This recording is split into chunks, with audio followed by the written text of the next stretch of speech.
Hey guys, welcome back to part 2. Part 1 ఎవరైతే చూడలేదో link ఇచ్చేస్తాను వీడియోది, ఖచ్చితంగా చూసేయండి డిస్క్రిప్షన్లో, లేకపోతే అటాచ్ చేస్తాను వీడియో.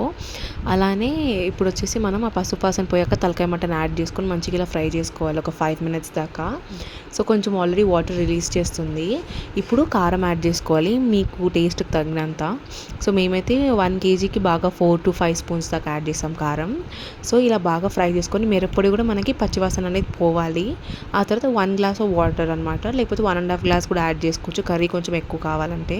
కొంచెం కొత్తిమీర యాడ్ చేసుకొని మనం కొంచెం వేసుకోవచ్చు, బాగుంటుంది. 7 whistles పెట్టుకోండి, అప్పుడే కొంచెం సాఫ్ట్గా ఉడుకుతుంది. సో అమ్మ నాకు ఉడికిందా లేదా అనేసి చెక్ చేయమని చెప్పి ఆల్రెడీ ఇప్పుడు ప్లేట్లో వేసిస్తుంది అనమాట.